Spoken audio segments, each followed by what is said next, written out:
16 September 2024. Oke. Jadi di video ini, mohon maaf, kalian tidak akan mendapatkan tips apapun dari video ini. Karena di sini gue hanya memberikan keluh kesah gue sebagai seller. Dan juga menyampaikan keluh kesah seller-seller yang sudah masuk ke pertanyaan ke DM gue. Atau mungkin yang chat di kolom komen. Atau mungkin klien-klien gue. Di sini gue menyampaikan mengenai keluh kesah gue. Oke. Di sini gue udah catat beberapa poin yang harus gue sampaikan. Jadi benar-benar video ini hanya berisi keluh kesah aja guys. Jadi kalian mau nonton boleh, nggak nonton juga nggak apa-apa. Tapi gue yakin dari pihak marketplace atau ekspedisi ada yang menonton video-video dari gue. Karena gue tahu banget kalian itu nonton teman-teman. Jadi semoga dengan video ini kalian bisa sampaikan ke tim manajemen kalian atau mungkin petinggi-petinggi yang nonton video gue. Gue pengen menyampaikan bahwa ini sedang tidak baik-baik saja untuk para seller. Jujur kasihan sih para seller, termasuk gua nih, gua juga seller. Jadi perlu gua sampaikan versi gua sebagai seller online, dan juga gua mewakili seller-seller yang lain.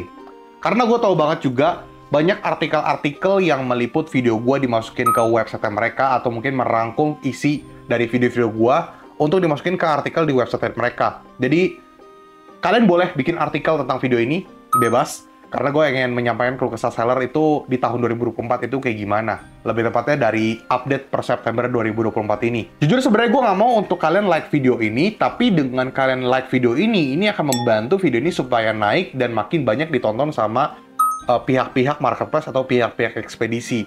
Jadi mungkin kalian bisa bantu untuk like supaya keluh kesah kalian juga bisa tersampaikan. Jadi gue sudah merangkum banyak hal lah yang harus gue sampaikan. Jadi kita langsung bahas aja. Customer care atau apalah. Gue anggap ini customer care atau CS atau apalah itulah ya, yang membantu untuk menjawab pertanyaan atau permasalahan seller. Jadi tujuan dari CS ini adalah membantu kita para seller. Jika kita punya masalah atau ada problem lah, baik kendala orderan, kendala akun, dan sebagainya. Namun CS yang gue tahu belakangan ini, itu bener-bener makin tidak bisa menjawab pertanyaan dari kita. Entah itu gue chat sama robot, tapi harusnya orang beneran.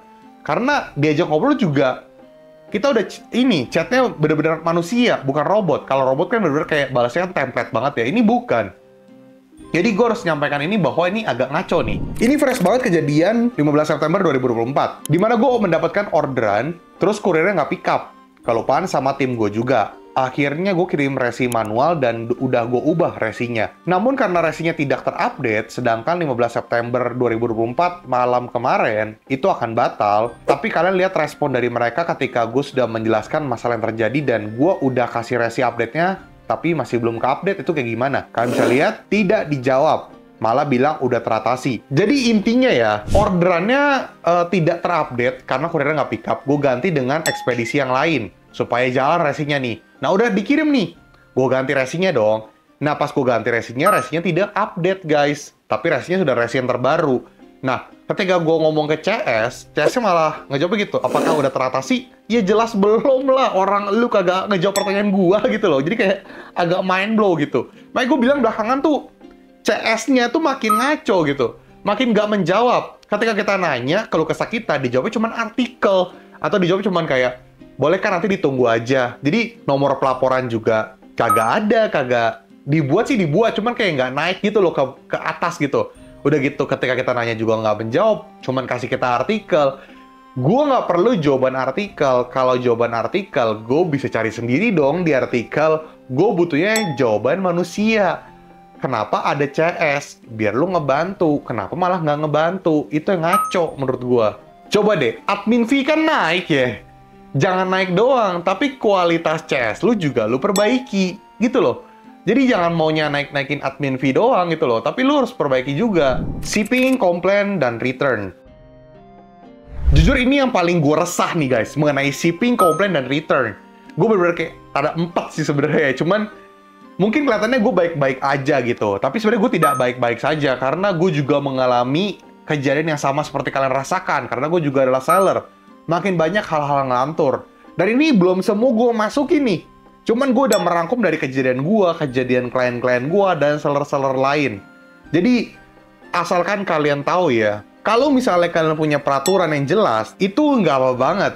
Tapi harus disesuaikan dengan apa yang terjadi. Jangan cuma menyudutkan seller doang tanpa kalian juga harus tahu internal kalian tuh juga agak bobrok sebenarnya. Customer bisa membatalkan pesanan karena berubah pikiran. Emang seller nggak ada waktu, nggak ada biaya packing, dan sebagainya. Customer kalau komplain bisa menang dengan mudah tanpa tahu masalah. CS nggak membantu, udah tahu customer salah beli barang atau nggak cocok. Kok malah pengembalian dana? Udah gitu kadang barangnya nggak dibalikin lagi. Barang retur, kadang ekspedisi nggak nganter. Seller kan nggak bisa selalu ngecek. Nanti salahin lagi sellernya. Harusnya kurirnya anter dong kalau barangnya retur. Durasi waktu pengiriman dipercepat. Tapi kadang kurir nggak mau ambil, terus malah bisa jadi batal. Tapi kita yang salah, kita yang kena penalti. Barang retur tapi nggak sesuai. Ada aja customer nakal ngeretur tapi produk udah dipakai atau diganti. Tuh, masih banyak nih yang belum gue bahas. Bener-bener banyak banget. Mending kalian semua deh yang komen. Keluh kesah kalian apa ketika jadi seller? Terutama masalah ini ya, shipping, return, komplain, dan sebagainya. Kalian komen deh sebanyak-banyaknya. Biar mereka tuh nonton video ini, bisa baca komen apa yang terjadi, biar jadi bahan evaluasi. Jangan naikin admin fee doang. Udah gitu jangan menyudutkan seller doang. Kayaknya harus seller yang didewa-dewakan, harus seller yang disudutkan. Tapi kurir dilupakan, sistem marketplace-nya juga dilupakan. Terutama CS ya, gue paling rada-rada gimana gitu sama CS ya. Karena CS-nya makin lama makin nggak membantu gitu. Udah gitu nggak usah lah bikin kayak premium, layanan platinum, CS kalian itu platinum punya jadi dapat prioritas. Prioritas juga agak dijawab juga buat apa lo kasih layanan platinum gitu loh. Sistem kalian itu masih banyak yang harus dibenahi, tapi berani-beraninya nggak naikin admin fee. Itu yang nggak masuk akal menurut gue. Jujur gue pribadi, admin fee naik nggak apa-apa. Gue wajar kok. Namanya kalian yang punya platform, ya walaupun tanpa adanya kita sebagai seller, kalian juga nggak dapat admin fee juga. Jadi harusnya agak fair lah. Lu mau naikin admin fee, kualitas lu juga lu jaga. Terutama CS. Terus masalah-masalah komplain dan retur tuh, itu masalah yang udah cukup lama, tapi makin menjadi-jadi. Udah gitu terlalu bela customer lagi. Masa customer seenaknya bisa batalin? Emang seller nggak ada biaya packing? Emang nggak ada waktu? Resi keluar itu kan bayar pakai uang untuk kertas labelnya. Jadi kadang aneh gitu loh. Kok seller dibebankannya makin banyak, tapi nggak dipikirin gitu loh. Ingat kalau misalnya seller bubar, kalian juga bubar.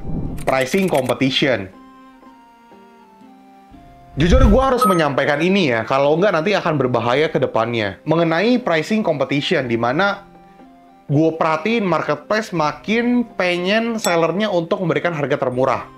Kalau gue compare sama seller luar negeri, mereka itu admin fee nggak terlalu gede banget, dan masih bisa jual mahal. Tapi di sini malah habitnya tuh banting-bantingan harga. Gue tahu ada tipikal seller yang mindsetnya tuh maunya banting harga. Itu gue tau banget ada banget. Cuman dari pihak marketplace-nya juga maunya banting-bantingan harga. Lu ngapain? Sedangkan traffic lu udah oke. Ngapain lu pricing competition? Udah gitu, kadang-kadang takut di marketplace sebelah harganya lebih murah. Lu juga maunya di sini juga dibanting. Jadi kayak semuanya lu banting harganya jadi Rp1 atau Rp0. Ya ada waktu itu pernah tuh Rp1 tuh kayak itu agak parah sih. Jadi kayak gue nggak ngerti ya. Kenapa pricing competition menjadi habit yang luar biasa, sedangkan masih banyak strategi-strategi yang lain. Jadi gue merasa kayak nggak usah lah dikit-dikit pricing competition. Kita kan sebagai seller juga maunya jualannya sehat. Lu admin fee udah gede, lu suruh pricing competition lagi. Bubar seller lama-lama asli. Karena gue lihat sih memang makin banyak seller yang baru masuk jualan online. Makin banyak. Tapi banyak juga yang berhenti masalahnya. Banyak juga jadi affiliate. Karena mereka males untuk jualin produk lagi, mending jadi affiliate. Baik lagi, ini keputusan masing-masing memang. Di sini hanya berisi keluh kesah. Bukan berarti gue bener-bener kayak, gue mau cabut dari jualan online. Enggak, gue nggak bakal cabut dari jualan online. Karena menurut gue, ya jualan online bisnis yang oke, menjanjikan, dimana lo bisa, dimanapun lo bisa dapat orderan. Cuman ya, hal ini harus gue sampaikan juga. Kalau nggak kan nanti peraturan makin ngaco, yang ada nanti makin bubar. Karena kan di sini gue Rio Gandhi aja capek-capek kasih tips and trick buat teman-teman seller biar makin bertumbuh tokonya, biar makin up to date mengenai digital. Dari internalnya mereka malah ngebobrokin hal tersebut. Jadi kan kayak agak ngaco gitu loh. Jadi boleh lah admin fee naik, tapi didengar juga lah keluh kesah sellernya. Jangan terlalu bela customer juga lah. Kan mau gimana pun tanpa adanya seller juga kalian nggak bisa dapetin customer. Betul kan? Oke guys. Jarang-jarang ya kalian melihat gue keluh kesah seperti ini. Gue sih nggak marah, biasa aja gue. Cuman ya harus gue sampaikan lah, karena jujur gue jarang ngeliat ada kreator yang ngebahas hal ini. Mungkin kebanyakan banyak di TikTok ya. Cuman kalau di YouTube agak jarang. Cuman di sini gue memang menyampaikan lebih di update September 2024. Ini keluh kesah yang udah gue kumpulkan. Walaupun belum semua, masih banyak banget. Makanya gue minta bantuan kalian untuk kolom komentar itu terbuka untuk kalian semua. Untuk kalian komen sebanyak-banyaknya mengenai permasalahan yang terjadi ketika kalian jualan di online. Biar mereka tuh pada baca. Dan like video ini biar tembus ditonton sama mereka. Itu bener gue butuhkan banget. Jadi kalian jangan menganggap mungkin gue kayak, oh gue ada jasa kelola toko, gue ada jasa handle toko, gue ada jual digital course gue. Walaupun gue sering ngomong di video gue, lu nggak usah beli, lu nggak usah pakai jasa gue, karena pure gue pengen sharing ke kalian. Dan gue juga seller. Mungkin teman-teman di sini masih banyak yang nggak tahu kalau gue adalah seller ya. Gue juga adalah seller guys. Gue juga jualan di online. Makanya mungkin kadang kalian merasa kayak, loh kok pembahasannya bisa relate? Lah gue juga seller gimana gitu loh. Jadi gue tahu permasalahannya. Makanya semoga dengan video ini keluh kesah kalian tersampaikan juga ya. Di sini udah gue salurkan melalui Rio Gandhi. Makanya kalian follow sosial media gue juga. Kalian boleh kok cerita di DM gue, kalian boleh komen di TikTok gue, kalian follow gue. Jadi gue juga tahu lah. Mungkin saja permasalahan kalian bisa jadi study case gue, atau mungkin bisa gue blow up juga di media sosial gue, supaya ya seller-seller pada tahu lah. Jadi semoga dengan video ini kalian mendapatkan insight baru dan emosi kalian tersampaikan dari video gua. Sekali lagi gue ucapkan terima kasih. Jangan lupa untuk like, komen, dan subscribe. Dan jangan lupa untuk share di media sosial kalian biar ditonton sama pihak marketplace. Biar didengar keluh kesah kita. Oke guys, sepakat ya? Setuju ya? Oke, janji guys. Biar kita nyaman juga jualannya. Oke? Sekali lagi terima kasih. Rio Gandhi. Peace out.